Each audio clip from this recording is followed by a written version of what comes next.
going on, everybody? Welcome to After Prison Show. And today I want to tell you a prison story from probably one of the darkest periods throughout the 7-year prison sentence that I would end up serving. And this darkest period would be at the very beginning of that sentence, during the first 2 years that I would spend locked up in the jail and awaiting whatever was about to come of all of this. Now, during this time, I was also caught with something that would end up saving my life. And ironically, what I was caught with wasn't something that you would ever want to get caught with while serving time. You know, when I was first arrested to begin serving time for what would amount to be a 7-year prison sentence, this was again the darkest time that I had ever dealt with throughout any and all of the times I had ever been locked up before. And I think the biggest reason for this was because I was sitting in the jail not having any idea what was going to happen to me in this situation. Also realizing that I was facing football numbers for these nonviolent drug offenses and gun charge that I was arrested for, and also the fact that during this time I had absolutely zero support. I mean, every single person that I had in my life at this time, the girlfriend that I got locked up with,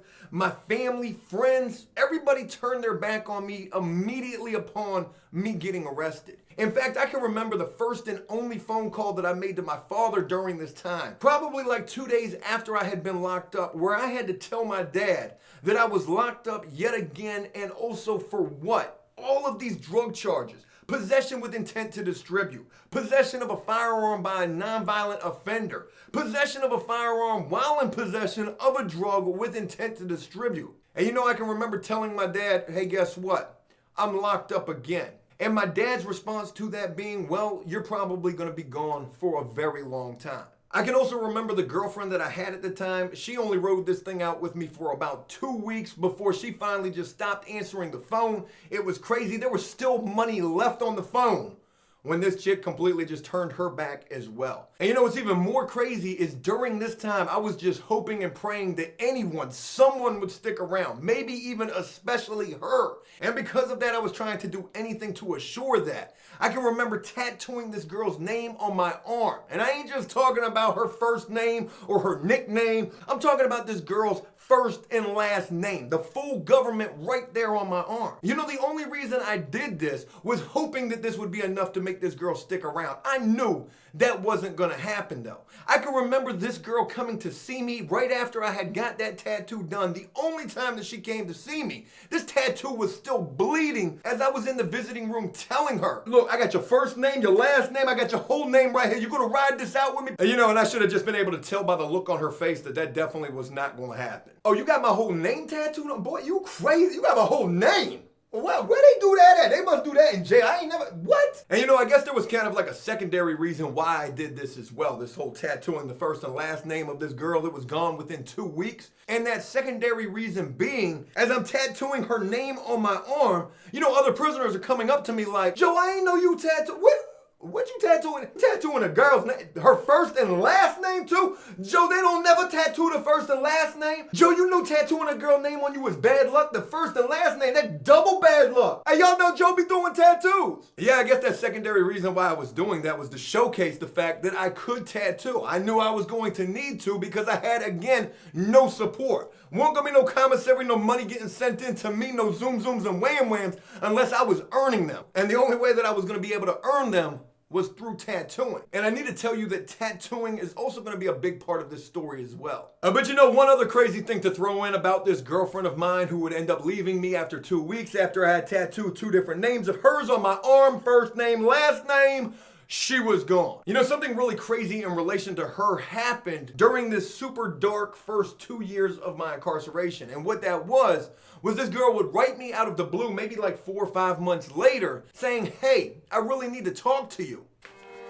I really need to talk to you. Oh my God, she's coming back, y'all. Hey, the girl, she wrote me, she said, I really need to talk to you. She said to call her, there's still money on the phone. When she left me, there was still money. I told you tattooing her first name and last name wasn't a bad idea. Y'all told me that was double bad luck. But when I called and spoke to her, she hadn't wrote me because of the fact that she missed me, that she wanted to be with me no matter what type of football number they gave me, whether they gave me a Tom Brady jersey, 12 years, or whether they gave me a left tackle jersey, 54. No, the reason she wrote me and told me to call her was because she was in contact with a prosecutor who was making threats against her for I don't even remember what, saying, you're you're a mother, you're an unfit mother, you were with this guy who was doing, who was selling drugs, and you were in the car with them. And I guess they tried to scare her into the fact that she was going to have to come to court and testify against me, which she would end up doing.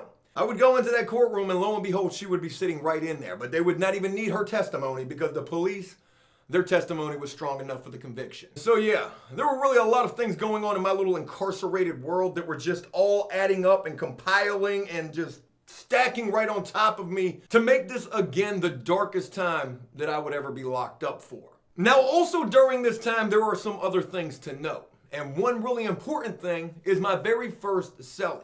A guy that I cannot remember his name at all. A little stocky black dude, a little bit shorter than me, much stockier than me. Dude looked like a fullback from football. I mean, dude was built like a little linebacker or something.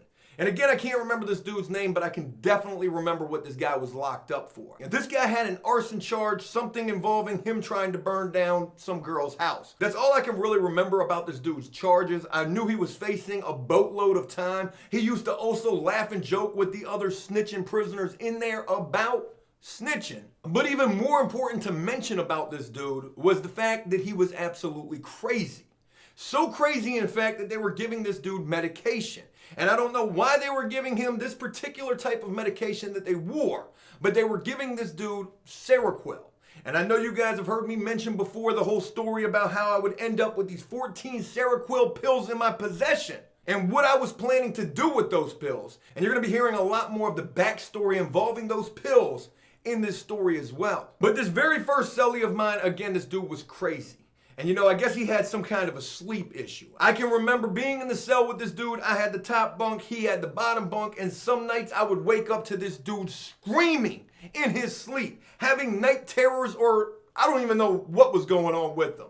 But there's no scarier thing in the world than to be woke up in the middle of the night in a jail cell by somebody underneath you absolutely screaming their lungs out. Then go ahead and throw in the fact that not only would this dude wake up some nights in the middle of the night screaming, this guy would also sleepwalk as well. And there were a couple of nights where I woke up feeling something bumping into my bunk. And it would be this guy stumbling around in the dark, sleepwalking.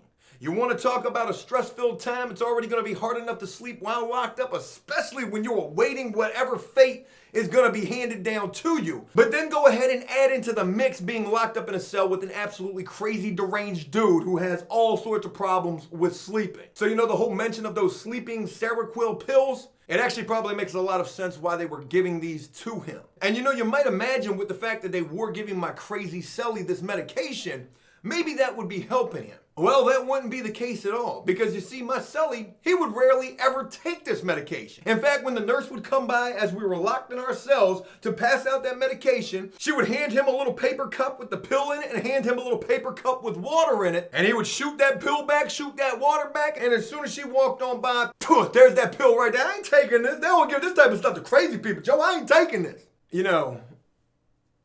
I don't want to be the one to tell you this, but dude, you are crazy. You need to take that medication. They're giving you that medication for a reason. Tired of you bumping into my bunk at night when you sleepwalking and stumbling. Man, that stuff is scary. My cellie wouldn't take the medication. In fact, what he would do was stockpile this medication and he would end up selling it to other prisoners. This guy was getting one 100 milligram Seroquel pill every single day. And if you took just a quarter of that pill, you would sleep for like a day and a half, waking up half on your bunk, half off your bunk, maybe your pants are down. I don't know. But you ain't gonna really be remembering what the heck happened. And as funny as I might attempt to make that, that's actually a real good recipe for disaster right there.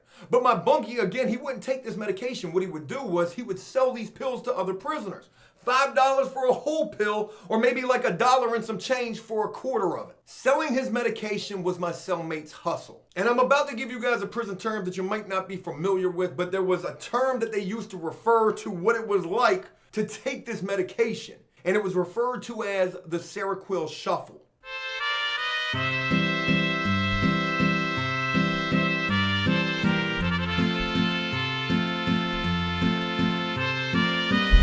That good old Seroquel shuffle, taking a quarter, half, or even a whole pill would have you doing exactly that.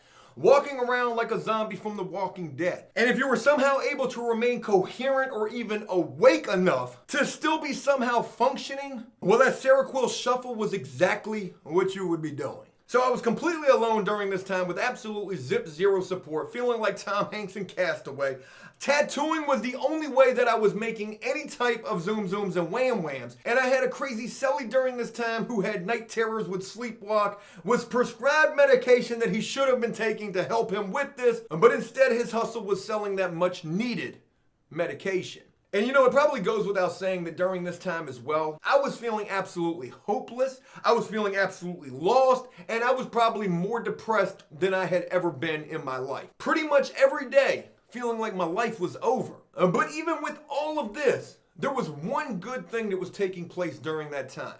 And that was the fact that I had enrolled myself in the GED program. And I'd like to be able to say that I did this because I really wanted to get my GED, but that's just not the case at all. I enrolled myself in this class simply hoping that this would be one thing that actually looked good for me when I did go to court. This class would happen like twice a week. I think it was on like Tuesdays and Thursdays. And you know, if you think getting your GED is already hard enough, we'll go ahead and add into the mix that the guys who were in this class with me, there might have only been like 2, maybe 3 guys of 20 plus other people who were in this class with me who were actually trying to get their GED. Everybody else who was in here was either gang members or dudes who were in here trying to feed information to each other about different prisoners and their cases and what information about those cases each other had. And I would see this type of stuff and hear this type of conversation every Tuesday and Thursday. So, you know, it wasn't even really like this was a GED class. This should have been like a law class. This should have been like law school, like Harvard or Yale or something. But again, during this time, I was in the GED class. And you know what? After about 4 months of being in this class, I would end up getting my GED. And you would imagine that it would be over for me, like I wouldn't be going back to this class. However, the teacher for this class, I mean, this was a really cool and genuine, decent staff member who worked at this facility. And he would allow me to continue coming to the class,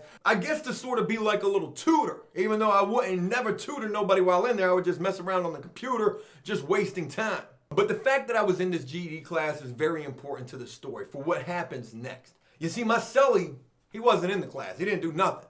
This dude was just crazy 24/7. But he knew that I was in the class. So my cellie would actually come and ask me one day. He would say, "Joe, I need you to do me a favor." And when my cellie asked me this, I mean, I was completely taken aback. I had no idea what was about to come next or what this dude was about to say. But he would tell me, he says, "Joe, I need you to deliver something to my cousin. My cousin is in that same GED class with you." And when he asked me to do this, I just said, okay, fine, you know, whatever. My cellie would end up giving me this package. And what this package would end up being these 14 Seroquel pills. But Joe, you said you got caught with 14 Seroquel, and your cellie just gave you 4. Joe, you didn't just, yeah, that's what I did. But I got to tell you how it all went down because, you know, it's pretty crazy. I stole those pills from my cellie. That's what I did. And you might think that I'm all sorts of just no good for doing this. I mean, it is what it is. It happened, okay? I can't justify it. I'm not even going to try to. My cellie gave me this package. It was like a little wrapped up saran wrap package full of pills. I would go about hiding those pills on my body. I'm not going to say where or how I was going to try to transport these pills, but I did that, and then the guard came to the door calling my name. Guerrero, class. The guard called my name. I was the only one in the cell block going to the GED class. I walked out the door, and then this guard began to escort me and the few other prisoners who were going to class. And you know, I just got to say something about this whole experience. You know, looking back on this now, during that time, I wasn't even scared to do this. I wasn't even, I didn't care. And you know, that's crazy to think about because I was locked up for drug charges. You know, had I gotten caught making this little transportation move that I was doing, this would have been absolutely more time for me. And this was stupid. This was something that I should have never even done, but I did it. The guard escorted me and the other prisoners to the class. I got into the class. I sat at my little station inside of the class. I had a little computer right there. I used to play like stupid little school learning games on the computer. You know the games I'm talking about that they oftentimes have on like school computers, the most boring, and it ain't no GTA 5. But I'm in the class and I'm sitting at my little spot and I'm just messing around on the computer and I can see my cellie's cousin across the class. And as I'm sitting here, I guess I'm contemplating like what I'm doing. Am I waiting for this guy to come over and talk to me? Am I going to go over to him and have to like untuck what I've got tucked and put away to give it to him? I'm just thinking like, how is this about to go down and when and where are we going to do this? But I guess more so as class would continue to go on, I was noticing he's not coming over to me. And I don't really feel like going over to him. And now I'm starting to think, does my cellie's cousin even know that I've got something for him, that his cousin, my cellie, sent something for me to deliver to him? Well, as class would continue, I began to believe that he did. He might not have had no idea about this. Maybe my cellie was just trying to gift his cousin, a little secret Santa present in jail. And to be completely honest with you, I don't even really know if that's the case or not. But that's what I ran with. I ran with the thought, believing that his cousin, the guy sitting across the class right now, ain't got no idea that I'm supposed to be delivering him these pills. I never gave my cellie's cousin those 1,400 milligram Seroquel pills. Class ended, the guard came back to take us all back to our cell blocks, and as I'm walking back with these pills still tucked and hidden on my body, I'm thinking to myself, what do I do next? I haven't completely crossed the line here. I could just go back and tell my cellie, we didn't have the right opportunity. I'm going to have to wait till the next class to do this. I mean, my mind is racing with all sorts of possibilities about what's to come next and what I'm to do next, or what am I going to do. But make no mistake of it, as soon as I walked back into the cell block, my cellie asked me, hey, did you give that to my cousin? Yes, I did. For whatever reason, I just went ahead and just told him I did. And I knew as soon as I said that I had done this, that I had done what you asked me to do, I knew I had crossed a line that could not be uncrossed. Why did I go ahead and tell my cellie that I did this? I don't know. I honestly don't have an answer for that. It's just what I did. Maybe it happened too fast for me to really think about it. Maybe that walk back from the classroom to the cell block wasn't long enough for me to think about it. But for whatever reason, I just told my cellie that yes, the delivery was made. And I also realized immediately upon saying this to my cellie that I had pretty much put myself in a bad situation. I had definitely guaranteed myself some trouble to come. Because there was no way in the world my cellie was not going to find out that his cousin did not receive what I was supposed to deliver to him. But I guess in my mind, the only way that I was trying to justify it was, well, you know what? Hopefully he don't find out today. And hopefully he don't find out tomorrow. And you know what? Really, hopefully he doesn't never find out. I'm not exactly sure what kind of contact my bunkie is able to have with his cousin, but I'm just hoping and praying that he's having none. I'm hoping and praying that, somehow, some way, nobody ever finds out any differently about the fact that I've basically just stolen this package from my cellie. And as I'm hoping and praying that everything goes right with this, I'm also thinking to myself, worst case scenario. What am I going to do if and when the cat gets out of the bag? If and when my cellie finds out that I lied to him, that I stole from him, that I just did everything that constitutes fighting right then and there. Well, the first thought that came to me was, well, okay, if my cellie finds out, maybe I could just tell him that I did make the delivery. How are you going to tell me I didn't do it? I gave your cousin what you told me to give him. He's lying to you. I'm not the one lying. I'm your cellie. But I'm pretty sure he would have never believed me in that situation, so that probably wasn't going to be the right thing. If and when my cellie found out and he came and questioned me about this, as soon as he did, I felt like I was just going to have to hit this guy with everything I could possibly muster. I was going to have to fight him right then and there. And I'm sure you guys are probably wondering, like, why would I ever put myself in this situation? Well, after I didn't make the delivery and after I had lied to my cellie, telling him that I did, I began to think more and more about these pills. And I also began to think, you know what? I need these pills. I think I need these pills more than anybody who's interested in the Seroquel shuffle. I think I need these pills more than my cellie who really needs these pills. And I think I need these pills more than my cellie's cousin who had no idea, hopefully, that he was supposed to receive these. And the reason I felt like I needed these was because these were my get out of jail free card. And by that, I don't mean like using these pills. Hey, guard, look what I've got, my cellie. No, these were my escape button. These were my end game. These were my I quit. These were my a way out. An added option for me to have. Because again, during this time, let me remind you, this was the darkest time that I was ever locked up for. I was depressed. I was feeling already like, what if I just ended it? And I was thinking about that a lot. And now with the fact that I've stolen this package that was supposed to be delivered to this cousin, I've given myself an option in relation to that. But again, I still got to worry about my cellie finding out about this. and I've got no idea what to do. Best option presenting itself right now is just to hit this dude as soon as he questions me, and I know that that's going to be a lose-lose situation, but what else I'm going to do? My cellie would ask me if I made the delivery. I told him I did. He went his way, I went my way. Hey, cellie, I got to use the bathroom and put the sheet... I got to use the bathroom. You know, when you use the bathroom in a lot of places, you're able to tie a sheet up. That way you've got some kind of privacy. It's not even the greatest privacy because where my cell was at, there was a staircase right there. So anybody who was walking up the stairs, you know, they could see right down there behind that sheet. So as I'm sitting on the toilet with the sheet up, I'm looking at guys looking at me as they're walking up the stairs. Ain't no privacy. Not here, at least. I put the sheet up, sat on the toilet, and now I've got the pills. Now I got to figure out what to do with them. So the only thing that I could figure was to take those and to put them in a baby powder bottle. I opened up the top of the baby powder. I stuffed them down inside that baby powder. I shook the baby powder bottle up a little bit, put the top back on, put it right there on my shelf. I have completely lied and stolen from my cellie, and the evidence is sitting right there on the shelf. Flush the toilet, take the sheet down. It's normal business being locked up. Now again, the GED class only happens on Tuesdays and Thursdays. I'm pretty sure when this incident took place, it was a Thursday. So the next time that I'm going back to classes on a Tuesday, I've got about 4 days before I really need to worry about this. Or at least that's what I was thinking. But that wasn't how I was feeling because the entire time I'm worrying about this. Joe, what have you done? You know, you can't go back and tell your cellie, hey, you know I told you that I gave those to your cousin, but I really didn't. In fact, I still have them. I'll take them the next time. That wouldn't have been no good neither. I spent every day thinking and worrying about what was going to happen when my cellie found out that I did this. But that would only end up being like 2 days because I can't remember if it was on a Saturday or a Sunday. But on one of those 2 days, maybe it was a Monday. Who knows? All I know is before that next time I had to go to class, something completely unexpected happened. All of a sudden, you see all of the guards marching past that plexiglass window.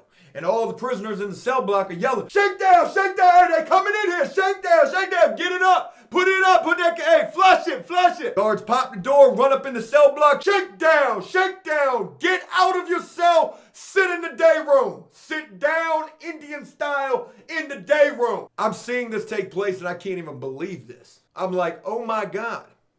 And you know, I'm not thinking anything good about this at all. I'm not thinking, yes, a shakedown. This was just what I needed. This is going to help me in some way. No, I wasn't thinking that at all. In fact, I was like, oh my God. Not only do I have a whole lot of tattooing contraband, I've also got that medication hidden inside of that baby powder bottle. And they're going to find that. And when they do, when those guards go up in that cell and pull those pills out of that baby powder bottle, asking me and my cellie, whose are these? Oh, I'm caught red-handed right then and there. This was a variable that I never even considered. This was something that I definitely didn't consider. Had I thought about this potentially happening, maybe this would have changed the outcome of what I said to my cellie when he asked me if I did what I was supposed to do. The guards come up in the cell block and there's 2 sets of guards upstairs shaking down 2 cells. You've got your prisoners in those cells standing outside right there by the cell watching those guards, waiting for them to find whatever they find. Whenever they shake you down, you're supposed to be present when they do that shakedown. 2 sets of guards upstairs in 2 cells, 2 sets of guards downstairs in 2 cells, and I'm just watching 4 cells at a time get torn apart, all the while waiting for them to get to my cell. I'm not even thinking about the tattoo contraband at this point. I'm thinking about that medication and the fact that they are going to find that, and then what? The guards get done with the first cell, they get done with the second cell, they get done with the third cell, and then they're going into my cell. The guards go in my cell, me and my cellie, we're standing right there watching.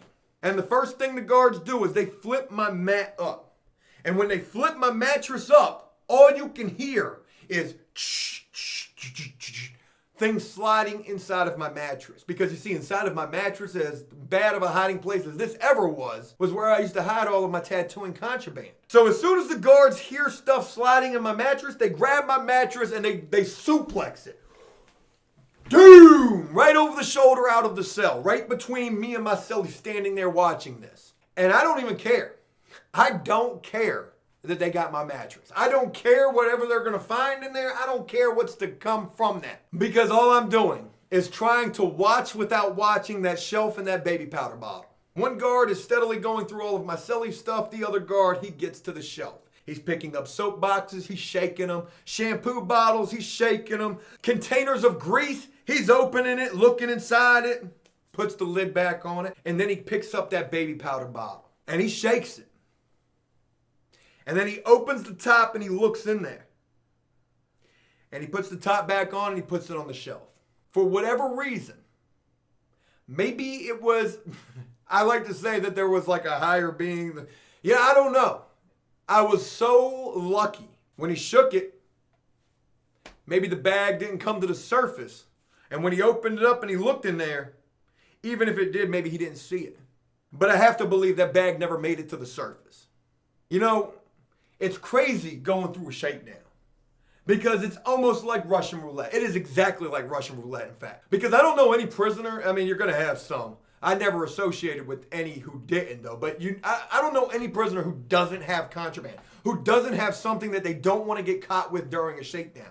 And prisoners like myself, guys who tattoo, guys who sell pictures, I mean, whatever it is, guys who have a hustle, they got plenty of contraband that they don't want to get caught with. And you know, when you go through a shakedown, sometimes you might get caught for one thing, and sometimes you might get caught for everything. It all depends upon who's doing the shakedown and how thoroughly they're doing it. And you know, there's certain guards that you'll see coming in, and you're like, oh my God, please don't let me get that guard. Let me get this guard instead.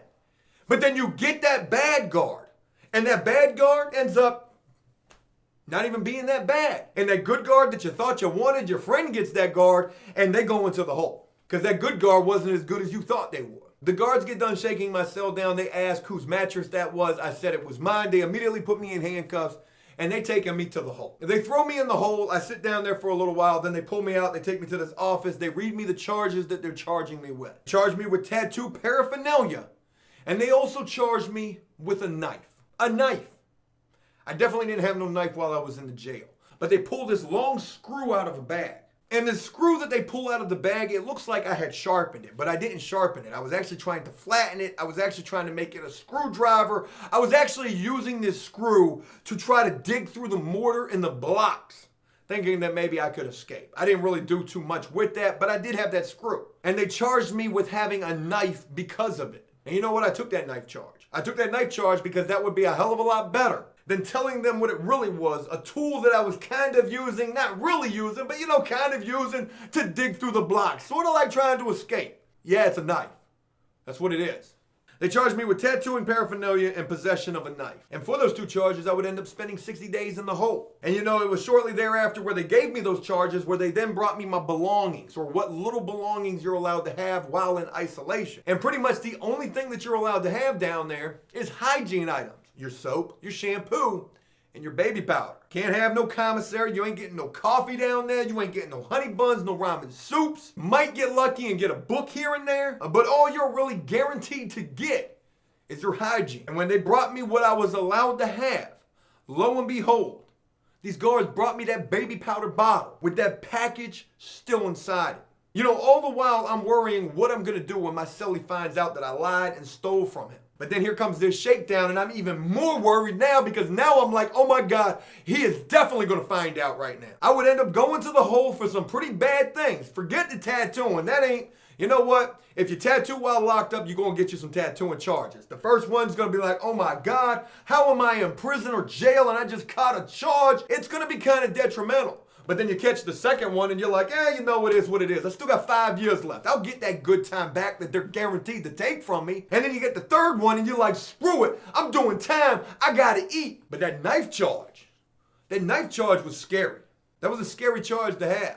I felt like that knife charge could be something that they bring up in court. Your Honor, Mr. Guerrero was caught inside of the jail with a knife. I felt like that could follow me to prison and affect my level. Mr. Guerrero, looks like you had a knife in the jail. Well, you're going to a max. And you know, as scary as it was getting caught and charged with that screw that they called a knife, you know, I was still dealing with so much other stuff that it didn't even matter about. I didn't care because I'm still waiting on court and my outcome, my verdict, and that's way more scary. I am wondering every day, are they going to come, take me out of the cell, take me down to that magistrate, drop the charges on me, and then have federal agents waiting right there with fresh federal charges? Because, you know, for somebody who was in my position, a guy who always got in trouble, and now I'm locked up for drug charges, a gun charge, that was a very real possibility. And these are things that I'm thinking about every day, out in general population, while I'm tattooing my time away, trying not to be thinking about things.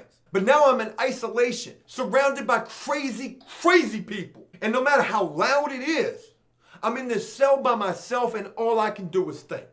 All I can do is think. And I've also got this baby powder bottle in here with me with this option inside of it. An option that at this point is more real than ever. Because now in isolation, I have legitimately hit rock bottom. Now it's all setting in because I ain't got nothing to do but think. And you know, there would actually come a time while I was in isolation where they would call my name and take me out of that cell block on a date when I knew I didn't have court. And the only thing that I'm thinking at this point is this is exactly what I knew was going to happen.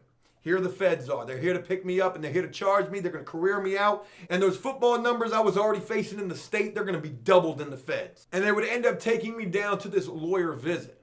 And it would be my lawyer, this court-appointed lawyer, who was sitting there on the opposite side of the glass telling me that she had just quit the public defender's office. The only person who I really had was my lawyer, who really wasn't able to do too much because I had already made statements against myself and I had pretty much just sealed my own fate during interrogation, trying to spare the other people who were with me. One of which being that girl whose name I had tattooed first and last. Yeah. My lawyer tells me, she says, Joe, I quit. I'm no longer a public defender. I'm now a federal lawyer. Where the feds at?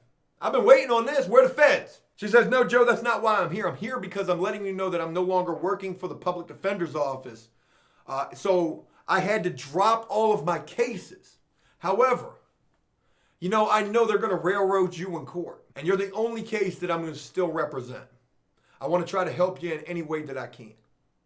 I had never had a lawyer do that. I had never had a lawyer try to go to bat for me the way that this woman did. She knew I was in a bad situation. She knew I did something that nobody else in this jail had done.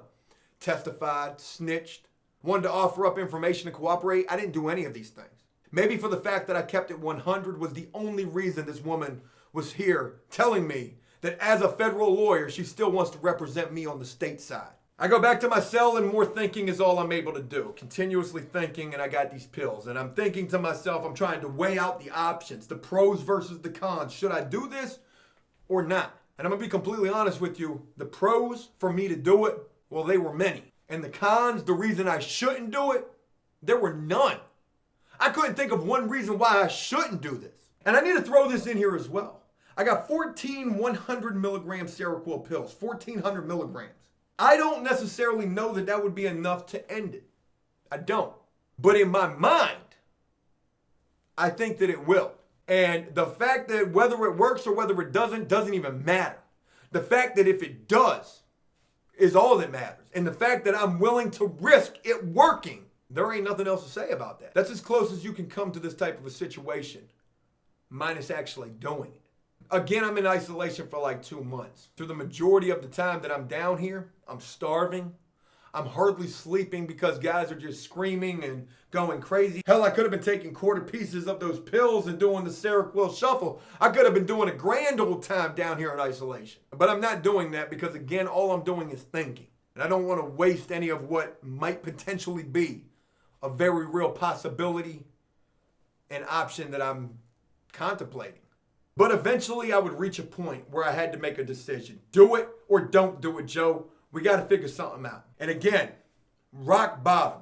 Nowhere to go. I cannot get any farther low. And as cliche as it is to say, well, once you hit rock bottom, the only place that you can go is up. So I finally reached a point where I think to myself, you know what? I'm not going to do this. And the reason why, I have to have a reason why. Joe, you're soft. Joe, you're weak. You should just do it.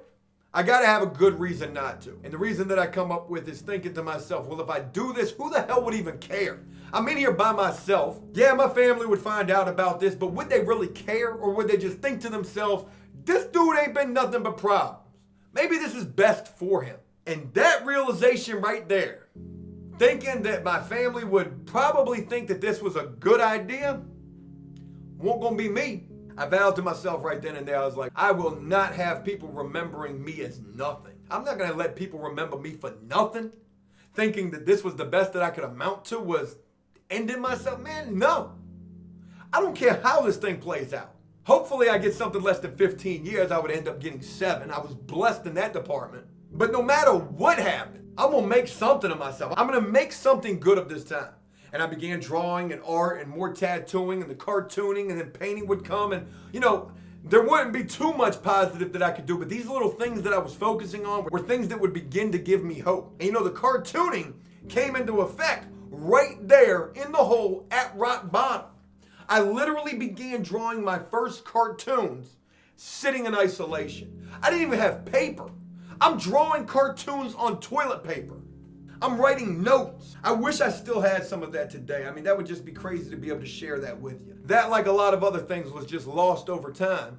And you know, you're probably wondering to yourself, well, what did you end up doing with those pills? If you're not going to do it, what did you do? Did you eat them? Did you do your little Seroquel shuffle like everybody else? I did something really stupid with them. I flushed them. Because you see, those pills were no good to me at all. Those pills were an option of absolute end. Those pills just represented the end. And if I decided to myself that I wasn't going to do this, then that was the end of it. And I flushed those pills. And I felt like that was the most positive thing that I had done so far throughout the time that I had been locked up. You know, it was horrible how I acquired the pills, and there's no justification for that. I never ended up seeing that cellie again. Hell, I can't even tell you how much time that guy ended up with. And it's for no other reason than I just ended up in a new housing location when I came out of isolation. I started out in B block, and I would end up going to C block. And you know, those are on completely different halls. Never saw that cellie again. And I'm sure had I done so, maybe he would have known by then, and maybe he would have wanted to fight me. I'm quite sure that's a very real possibility. I got caught with something bad that would end up saving my life in prison. I mean, it's kind of cliche, it's kind of ironic. I don't really know how else to mention it. I got caught with tattooing paraphernalia and a knife.